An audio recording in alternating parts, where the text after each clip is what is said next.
So today we're going to talk about how to pay off your mortgage and also if you should pay off your mortgage. Is it the right decision for you? So I've seen a lot of videos out there, lots of stuff on social media talking about how to pay off your mortgage and do these magic calculations to tell you how to do it. It's not magic, it's just math. It's relatively simple math. You can build in Excel. There's tons of online calculators to show you how to do this stuff for you. But let's start with just what is a mortgage and how do you exactly pay it off? So a mortgage typically is 30 years of making the same payment every month for 30 years. And if you do that, at the end of the 30 years, you will have paid off your mortgage to zero. So one thing that people don't typically know about mortgages is that there's this thing called an amortization curve. And one thing that goes on with an amortization curve is if you have a 30-year loan, typically your first payment is going to be very heavy on interest and very light on principal, meaning that you're going to pay more in interest up front and then you're going to pay just a little bit of principal on your first payment. And every month that ratio gets a little bit better, so you start with a bunch of interest, a little bit of principal, and your second one goes a little bit like this, and about halfway through it starts to go the other way. So your last payment will be mostly principal, a little bit of interest. The reason this is done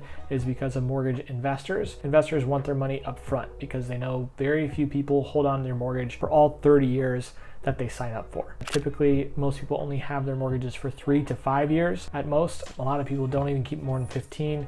Most people only stay in a house for 5 to 7 years. Fairly rare to see people in a house for more than 7 years. At least that's the average in the industry, typically where I am in California. So that all goes to say, when you make your first mortgage payment, it's going to be just a little bit of principal, means that balance. Say you get a $400,000 loan, and then when you make your first payment of $2,000, it doesn't go from $400,000 to $300,098. It goes down to like $300,999 and $800. So maybe $200 will go to your mortgage. One thing that you can do is pay down your mortgage, pay a little bit extra. Every time you pay extra to your mortgage, it goes directly to your principal, not to interest. So that's kind of a lot of these hacks that go out there about how to pay off your mortgage faster.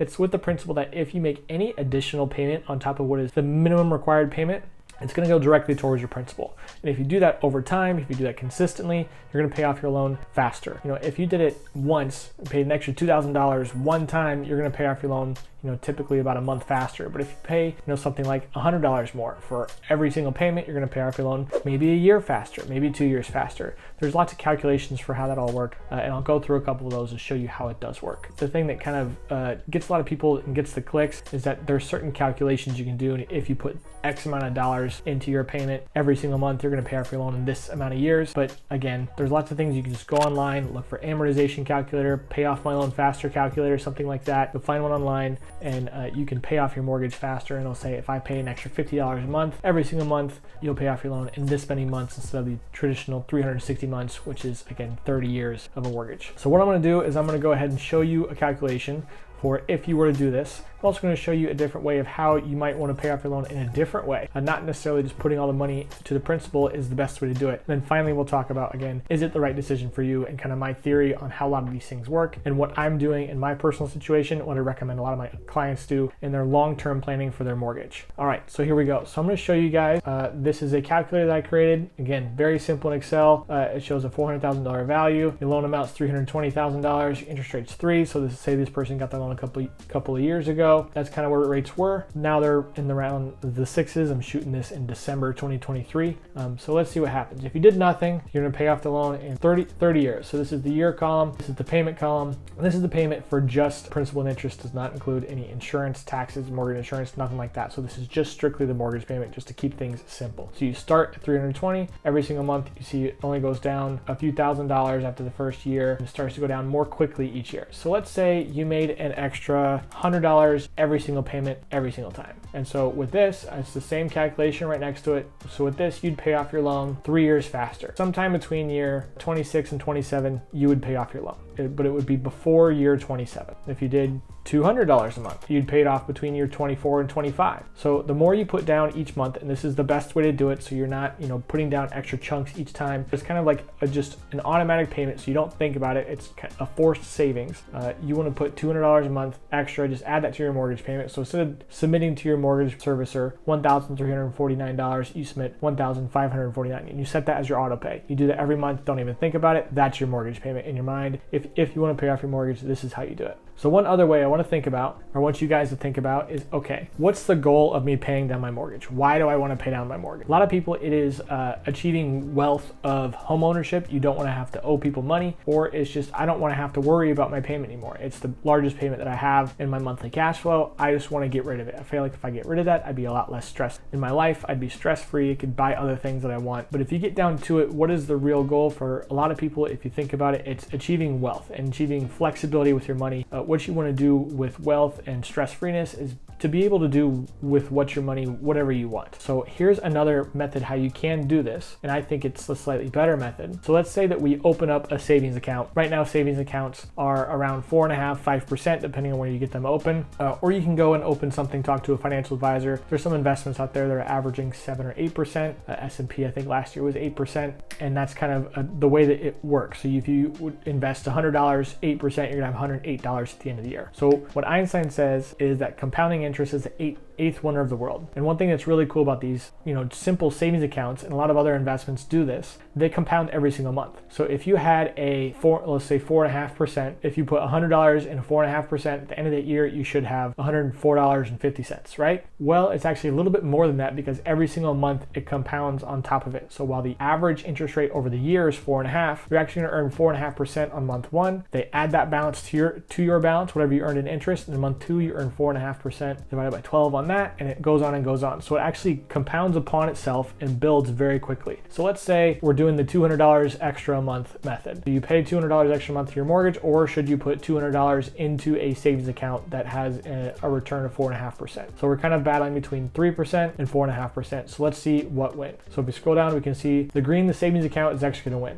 You're going to have a balance of $103,984.88, while your mortgage balance is $88,000. So at this point, you can take this money and pay off your mortgage, or you can continue to let it grow and go on from here. So in this scenario where we have a savings account, you pay off your mortgage, do the minimum monthly payment, you add $200 to a savings account. At the end of this, not only have you paid off your house, but you have $152,000. Or you could do it in this method where you get to this point, you can pay off your mortgage, start over, and do whatever you want from an investing standpoint. So you can see how, instead of just applying money to the principal, having money in a savings account and contributing to that every single month, since it compounds monthly, it's going to grow faster than paying off that. And if your goal truly is to just pay off your mortgage and that's what you want to do, this would hypothetically be a better method to do it. You'd be there faster, about a year faster than if you were to just apply that money to a principal. So one way that this doesn't work, and I'll tell you that just in transparency. So say you have an interest rate from today, and it's 6.5%. The mortgage is going to be a higher payment. It's about $2,000 a month as opposed to where we were before. And if you put $200 in, and versus this $200 in a savings account, you're actually better. You're going to pay off your mortgage faster if you pay it directly to your mortgage. I'm still of the belief that the savings account is a better method, because I'm a big fan of liquidity. If you ever want to invest in other things, if you ever want to put your money towards something else, pay for a child's college, to gift money, whatever it is, I prefer to have my money liquid. Because the biggest downside to real estate investing is that your money is not liquid. It's trapped in that house. You can get it out, but getting it out is not an easy process. You can't just call somebody and say, hey, give me the money, you'll have it in a few days. In the savings account, sometimes it's just a couple of hours. Sometimes, depending on the process, it can be a week. Whatever savings you decide to invest that has the highest rate of return, but it's usually not more than a week or two. I would say at most, it's gonna be 3 weeks. But with real estate, you have to do something like sell the property, do a refinance, which you have to then qualify for. And even if you do qualify for it, it might take 30 days to get the money out along with that. So I prefer to have my money liquid, available to you, so you can do whatever you want with it, provide yourself some financial freedom, rather than having it tied up in real estate or something like that. So let's do this and say if it was the exact same interest rate, 6.5, it's pretty similar. It's almost dead on. So that's what I would choose to do in that situation. So now let's get into, should you pay off your mortgage? There's a lot of things about mortgages people don't really understand that there are benefits to a mortgage. One of the biggest one that I like to think about and talk to every single one of my clients about is that it's typically the largest tax write-off that you're gonna have from your personal finances. And so if you're going to have mortgage interest that's above the standard deduction, then you want to take advantage of that and maximize your deductions on top of it. And that will decrease your tax liability. You're essentially paying mortgage interest instead of paying taxes. And so that's a key thing, that if you have more mortgage interest, you pay less in taxes. So it's kind of a trade-off in a lot of senses. It's not necessarily money that's going towards nothing. So the IRS won't collect on money that's on top of that. Another thing is property taxes. So you can add up your property taxes and your mortgage interest that you paid over that year. If that amount is over your standard deduction, check your state and federal guidelines for what those are. Then you're going to actually pay less in taxes because you did have a mortgage. So let's talk about the long-term theory of what to do with a mortgage. So one key factor we haven't talked about yet is mortgage insurance. Mortgage insurance is probably the least beneficial thing to you as a mortgage holder, in that it protects the lender or the loan servicer that if you default, they will get their money back. So you don't really get any benefit from it. It just provides the lender some more surety that if you were to default on their loan, they would get some of their money back. That's really all it does. My recommendation, all my clients, is try and get rid of mortgage insurance as quickly as possible. And so what I would recommend is, again, keeping the theory of make sure your money is as liquid as possible. You don't want to put more money down than you have to buy a house. So the minimum for a conventional is 3% down if you're a first-time home buyer. If you're not a first-time home buyer, it's 5% down. If you are buying with an FHA program, which is really good for first-time home buyers, maybe if you have some beat up credit, or if you want to extend how much you can buy, say a conventional couldn't get you the house that you wanted, maybe an FHA would, you only have to put down 3.5% for that. So do the minimum amount that gets you the payment that you want, and then from there we want to get you to eliminate mortgage insurance. So the goal for this to eliminate mortgage insurance is to get a conventional loan where you own 20% equity in the house. So what's the fastest way to do that? And for some people, they just like to put the 20% down, call it a day. They don't want to mess with mortgage insurance at all. Or maybe they saw something on the internet that just said that's what you should put down on a house. And yes, that is the ultimate goal, but it's not always the most efficient way to get to that goal. So let's work backwards. So we need to get to a conventional mortgage with 20% equity. So you can start by just putting 20% down, or you can get a conventional mortgage with less than 20% down, keep your money liquid, put it in the savings account, whatever other investments you want, and then make extra payments on your mortgage, just like we talked about with that $200 extra a month, or maybe $50 extra a month, whatever it is you're comfortable with. Anything's going to help. Do something that's greater than zero in whatever you're comfortable with, and make sure you just set it on your auto pay. Never think about it ever again. And so once you pay that extra money a month, once you get to that 20% equity, there's a couple different options to get rid of mortgage insurance. If you've had this loan for 2 years, you can call your servicer and say, hey, can you please do an assessment on my equity position and see if you can get rid of my mortgage insurance, and they will just remove it. You don't have to refinance. Nothing else changes on your mortgage. Just automatically remove that. If it's been less than 2 years and you believe that you have that 20% equity, typically you can call your servicer. They all have different guidelines. Maybe they'll remove it, but from what I've experienced, they won't remove it until you've made 24 mortgage insurance payments. So you'll have to do a refinance at that time to get rid of it. So option 1,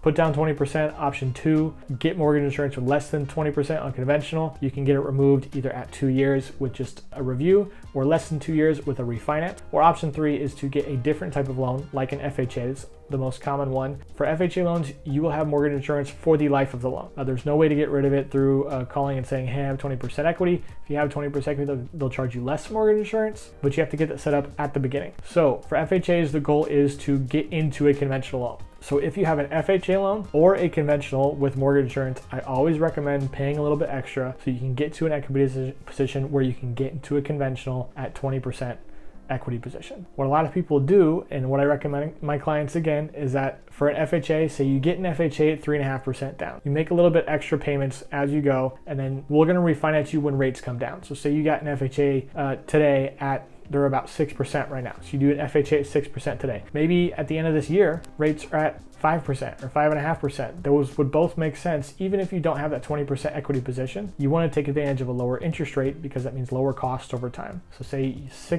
FHA now, later this year, you get a 5% conventional, even though it still has mortgage insurance. And then you can get to that 2-year period, just wipe out mortgage insurance. And of course, always monitor the current market interest rates. You can do that by signing up with me for a monthly report that's going to tell you what your home equity report is. I will let you know if there's any benefit to you refinancing, just in terms of interest rate or recasting or anything like that. Let's talk about the amortization and recasting. So recasting means that they will readjust your payment over 30 years. So a hypothetical, what we've got here, $320,000 loan amount. Say in year 10, you got a big bonus from work, you got $20,000 bonus from work, you pay down your mortgage by $20,000. You decide that's how I want to spend my money, and do it that way. You can call your servicer and say, hey, I don't want my payment to be $2,000 anymore. I just submitted an extra 20 grand to my balance, to my principal. Can we please recast my mortgage for the minimum payment over the remaining term of my loan, in which case they might change your $2,000 payment to $1,800 or $1,700, whatever the calculation is. They'll make it so that the amortization is adjusted based on your new balance and you paying it off in the full term of 30 years. So that's another good way to kind of get your mortgage payment lowered. If you recast your loan, your new minimum payment is going to be decreased. So say it was $2,000, now it's $1,800. You were paying $2,200 to try and pay off your loan faster. But since your payment went from $2,000 to $1,800, if you continue paying that $2,200, you're now going to be applying $400 per month directly towards your principal, because that's what's above your minimum payment.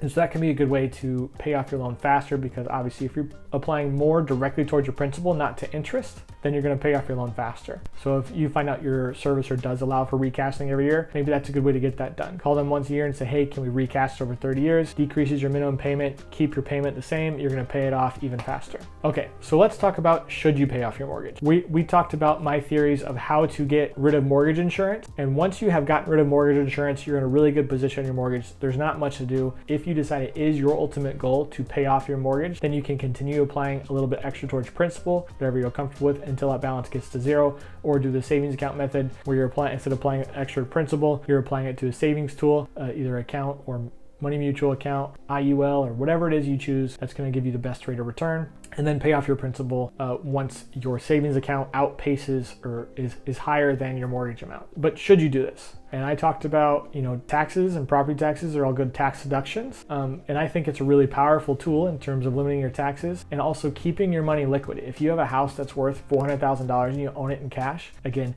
if somebody comes up to you with a great business idea or a great investment, or you want to buy a new car, you can't just get your money out of your house and say, hey, I want to spend it on this. It's a process. And there's roadblocks in that process. It's not just, hey, call someone and get it done. It's, you have to make sure you can get it done. And then if you can get it done, it's going to take some time before you can get that money out. So again, I like keeping your money liquid so you can keep yourself up for better opportunities, better investments, buy large, big ticket items, houses, cars, vacations, graduations, whatever it is you want to do. I prefer to keep the money liquid so you can do those things. And so with that theory, you typically want to leverage your house as much as you're comfortable with to keep your money liquid so you can spend it when you want to. Again, providing you that financial freedom. So a lot of my clients, what I tell them is put as little money down as you can that you're comfortable with, make sure the payment you're comfortable with, and then pay it down so that you don't have mortgage insurance. Once you've paid it down so you don't have mortgage insurance, I would recommend not applying any more additional principal to it. And then as you get down to a really low balance, maybe pull money out so you can do things like renovations on your house. So, but always keep a balance on there, because interest on your credit card is not a tax write-off. Interest on a personal loan is not a tax write-off, but it is on your house. So it's a really powerful way to have a loan. If I'm gonna get a loan on something, it might as well be my house, because I get to write it off on my taxes. And then once you get to a certain age, you get to above 59, there's these things called reverse mortgages. And reverse mortgages have these really bad rap in the industry, in that,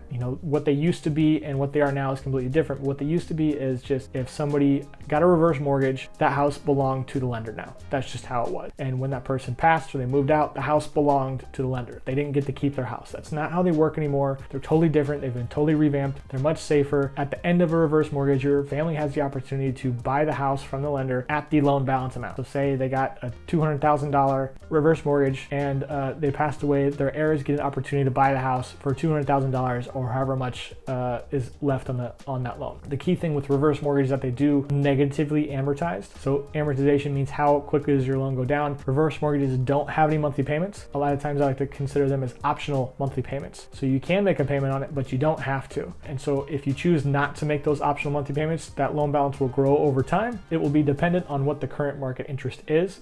You'll see what it is on your statement on a reverse mortgage. A lot of reverse mortgages are adjustable. So if rates go up, your interest is going to go up, means your loan balance goes higher. If rates come down, your interest rate comes down and your loan balance goes up slower. And so that's one way to think about it. And what you can do is, once you turn 59 or 62, or whenever you decide, this is the house I want to be in for the rest of my life, I don't want a payment anymore, get a reverse mortgage, and you can still keep your money liquid. Again, you still get to have your money in your bank account. Usually about 50% of your equity needs to be in the house so you can get a reverse mortgage. So if you have 50% equity, you're of age, you can get a reverse mortgage, no more payment, keep your money liquid, no process to do that, no waiting period, no qualification. As long as you have enough equity based on your age, then you can do it that way. So that's kind of the overall of how I recommend my clients kind of do their long-term planning. So we'll do a quick summary. I would say 1, put as little money down that gives you a payment that you're comfortable with. 2, apply additional money to the principal so you can get to a conventional loan with 20% equity with no mortgage insurance. 3, at that point, you're good to go. Just get to a payment that you're good with, monitor interest rates, have me monitor it for you so that you can take advantage of any savings, and have your goal be to get to 50% equity so that when you're of age, you can flip it into a reverse mortgage, which is item number 4. When you're of age, flip it to a reverse mortgage so that you won't have a payment anymore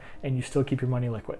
So that's it. That's how you pay off your mortgage. There's 2 different methods on how to do it. You can apply it directly towards the principal. You can create a savings account or a savings tool that's and once that outgrows, once that number is larger than your mortgage balance, you can apply it to that, and which is the method that I prefer, to have your money in liquid and keep it available to you for financial freedom. Thanks for watching, everybody. This is my first time filming a long form video like this. Hope you enjoyed it. If you have any questions, put them in the comments. And of course, like and subscribe so you can see any future videos of mine. I'll be spreading this on multiple channels, both on YouTube. I'll try and put it on Instagram. I have a TikTok account, and wherever else I see fit that would work. Thanks for watching. I'll see you next time.